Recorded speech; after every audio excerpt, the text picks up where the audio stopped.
नमस्कार सभी दर्शकों का बहुत बहुत स्वागत। आज एक नया विषय गुरु पुष्य योग 12 राशियों के लिए वरदान बनने वाला है और ये स्थिति बहुत ही गजब की होगी और सब राशियों के लिए होगी, क्योंकि आने वाला जो समय है वो ज्येष्ठ मास एक शुद्ध मास अधिक मास के रूप में आ रहा है। इस दौरान 2 बार गुरु पुष्य योग बन रहा है और ये गुरु पुष्य योग ऐसा नहीं किसी एक राशि की बपौती है या किसी एक राशि की प्रॉपर्टी है, ये तो यूनिवर्सल है और पूरे विश्व के लिए वही आशीर्वाद वही वरदान देता है जो सबको देगा। जो कर्क राशि को देगा वो सबको देगा।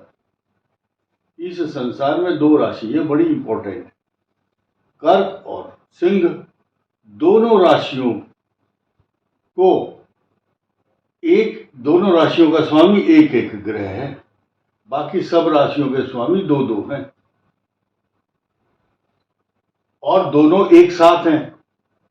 चंद्रमा माता है और सूर्य पिता है। और आप देखेंगे सूर्य के सिंह राशि का अगला जो है वो भी जोड़ा राशि है। जोड़ा मतलब में कन्या, और इस कर्क राशि से जो पीछे है वो भी मिथुन है, बुध की राशि है। सिंह से अगली और कर्क से पिछली, यानी कि ये माता पिता है, इनसे पीछे भी बुध और आगे भी बुध।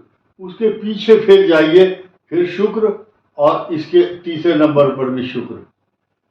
सिंह से फिर पीछे जाइए, इसे कर्क से 3 खाने पीछे मंगल की राशि, और सिंह राशि से फिर 3 खाने इधर आइए, ये भी मंगल की राशि। उसके बाद फिर इधर आइए, अगली राशि है बृहस्पति की, और फिर इससे अगली राशि बृहस्पति की, और फिर लास्ट में इधर से भी शनि और इधर से भी शनि की राशि है। ये सीक्वेंस है। इसलिए इस संसार के जो राजा महाराजा परिपालन करने वाले सूर्य और चंद्रमा हैं, और ज्योतिष शास्त्र इन्हीं पर आधारित है। ज्योतिष शास्त्र लिखते समय जो शास्त्रकारों ने अध्ययन करके लिखा, अप्रत्यक्षाणी शास्त्राणी 6 शास्त्र है। जब सृष्टि का आरंभ हुआ 6 शास्त्र हैं। विद्या शास्त्र, शिक्षा शास्त्र कहते हैं, कल्प, निरुक्त, छंद, ज्योतिष और व्याकरण, ये 6 शास्त्र हैं। बोलते हैं 6 शास्त्र सब ग्रंथन को रस। 4 वेद और 6 शास्त्र बोलते हैं। किसी से हमने पूछा, भाई तुम्हारे शास्त्र कौन से हैं सनातन धर्म के? बोले जी हमें मालूम नहीं है। तो मैंने कहा 4 वेद तो सुने होंगे कि हाँ। मैंने कहा देखे कभी? बोला देखे नहीं है। 6 शास्त्र देखे हैं? बोला नहीं देखे। तो नाम क्यों याद होंगे उनके? तो जो इस वीडियो को सुन रहे होंगे वो 4 वेद और 6 शास्त्रों के नाम याद कर लो, जो मैंने अभी बताए हैं आपको।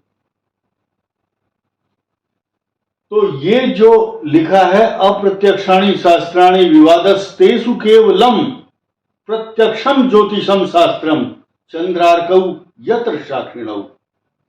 ये श्लोक बनारस के या जहाँ ज्योतिष के विद्वान जिन जिन विश्वविद्यालयों में रह रहे हैं वो समझते हैं इस श्लोक को। एक साधारण व्यक्ति के समझ में ये बात नहीं आएगी। चंद्रार्कौ यत्र साक्षिणौ, चंद्र और सूर्य जिसके साक्षी हैं, ऐसा यानी कि जो गणना है ज्योतिष की सूर्य और चंद्रमा की गति से ही होती है। आप ये देखिए, ये जो अधिक मास है ये 50 साल पहले निर्धारित, 60 साल पहले, पता नहीं कब जब पंचांग बना होगा, और अब से 50 साल बाद जो अधिक मास आएंगे पंचांग के गणित के अनुसार, सिद्धांत के अनुसार, वो तारीखें उनकी पहले लिख दी गई है। अब से 50 साल के बाद कौन सा ग्रहण होगा ये नासा नहीं बताएगा आपको, ये ज्योतिष शास्त्री बताएगा। बहुत लोग देखे हमने, बोले ये ढोंग है, ये ज्योतिष है, ये ठग है। सामना होना तब अकल आएगी आपको। तो इसलिए कपोल कल्पित बातें करना, ये बात, ये क्रोध, ये भावावेश, जो हमारे अंदर से छलक रहा है, ये इसलिए छलक रहा है क्योंकि कुछ लोग हमारे शास्त्र को बदनाम करते हैं। तो आइए जानते हैं हंस योग और बृहस्पति और चंद्रमा का जो गज केसरी योग है, इसके 12-12 राशियों के लिए क्या क्या वरदान बन रहा है, आप बड़ी गंभीरता से सुनेंगे। 21 मई, ठीक है, और 18 जून। लेकिन 21 मई को जो सिद्धि योग है, पंचमी, लिखा है गुरु पूर्णा। पूर्णा तिथि को अगर बृहस्पतिवार हो तो सिद्धि योग होता है, लेकिन डबल बेनिफिट है उस दिन। क्या है डबल बेनिफिट? ये है कि चंद्रमा बृहस्पति का संयोग भी है कुछ दिन के बाद, लेकिन उससे पहले ही आपको पंचमी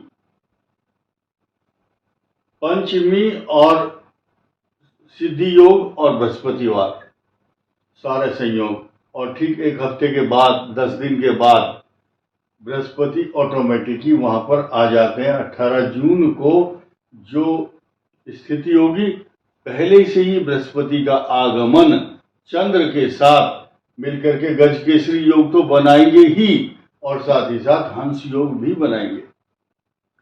हंस योग, और ये लाभ किस किस को देंगे, अब ध्यान दीजिए। मेष राशि से शुरू करेंगे। अब ध्यान देना, बहुत से आदमी बाद में बोलते हैं मेरी राशि नहीं आई है, तो अभी दिमाग लगाओ इधर। मेष राशि की बात हो रही है। मेष राशि का जो चतुर्थ भाव है, यहां पर गज केसरी योग बन रहा है, सारे सुख के साधन देगा 100%। वृषभ राशि के भाई बहन का स्थान है, पराक्रम का स्थान भी है, और भाग्य स्थान को बहुत पुष्ट हष्ट पुष्ट मजबूत करेगा।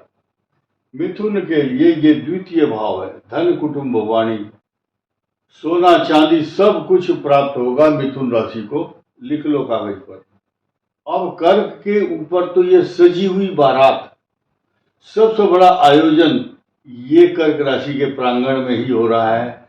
तो सारे के सारे, ये जैसा बारात में दूल्हा सजा होता है, ऐसे कर्क राशि सजी होगी, और ये सारी राशियां और इनके स्वामी इस राशि का स्वागत कर रहे होंगे। लिख लो कागज पर। अब आया सिंह राशि का। हंस योग का जो प्रभाव है इनके द्वादश पर है। अच्छे अच्छे संयोग, अच्छा खान पान, और अच्छी जगह तीर्थ यात्रा, धर्म कर्म में खर्चा। कई बहुत दिनों से आप वेट कर रहे थे, प्रतीक्षा कर रहे थे कि अच्छा कब हो, यहां से अच्छा शुरू होगा। यानी कि आपका मन धर्म कर्म पूजा पाठ मांगलिक कार्यों में लगेगा, तीर्थ यात्राओं में जाएंगे। और यानी कि हंस योग तो यहां बन रहा है, गज केसरी योग भी और गुरु पुष्य योग भी।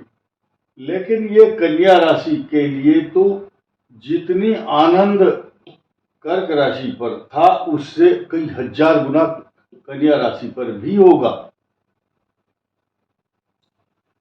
और तुला के लिए ये दशम भाव होगा, आपके कर्मों को इतना अच्छा बनाएंगे। और जितने उपाय हम बताएंगे, विष्णु सहस्रनाम स्तोत्र की पूजा, विष्णु भगवान का नाम, विष्णु भगवान की उपासना, उनका दर्शन, उनका स्पर्श,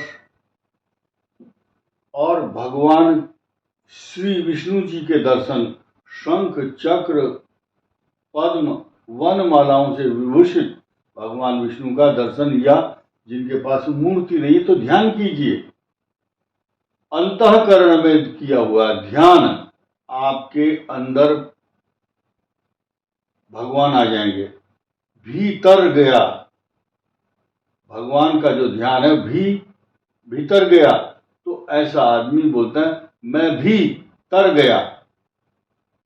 और वृश्चिक के लिए भाग्य स्थान में पल्लवित और पुष्पित सबसे अच्छा और फल मिलेगा। धनु के लिए अष्टम भाव, इहलौकिक और पारलौकिक सुखों की प्राप्ति के साथ साथ धन धान्य से परिपूर्ण करेगा आपके जीवन को। और कर्क के लिए सप्तम भाव, यानी कि मकर के लिए सप्तम भाव, मकर पर पूर्ण दृष्टि इन दोनों ग्रहों की, ड्राई फ्रूट जैसे खीर में डालते हैं, ऐसा सजी हुई होगी मकर राशि उस समय। और कुंभ के लिए ये छठा भाव है। आपके मार्ग में आने वाले दुश्मन भी आपकी स्तुति करेंगे। जैसे कि समुद्र थाली में हीरे मणि मोती माला लेकर के भगवान राम के सामने आया था, ऐसे लोग आपके सामने सरेंडर करेंगे। और मीन की जो गति है, मीन की स्थिति देखते ही बनती है, क्योंकि जैसे आपने गीत सुना होगा ना, घर आया मेरा परदेसी, प्यास बुझी मेरी अखियन की। ठीक है, मीन राशि का वही हाल होगा, क्योंकि इनका जो परदेसी यानी कि स्वामी था वो बाहर गया हुआ था, वो घर आ गया है, यानी कि इस बृहस्पति की दृष्टि। फिर उस गीत में बोलता है वो, तू मेरे मन का मोती है, इन नैनन की ज्योति है। ये जो मछली है, मछलियों की जो दो आंख है, ये जो तड़प रही थी, इन नैनन का जो मोती है बृहस्पति, वो इसको देखेगा। ठीक है, ये चीज जो है इनको, मीन को, जो चिर प्रतीक्षित एक बहुत सुख की अभिलाषा है, तो वो पराकाष्ठा में परिवर्तित होगी। मीन राशि के लिए चिर प्रतीक्षित जो सुखों का एहसास और दुखों की निवृत्ति का साधन है, वो बन जाएगा ऑटोमेटिकली। इस वीडियो में इतना ही। धन्यवाद, नमस्कार।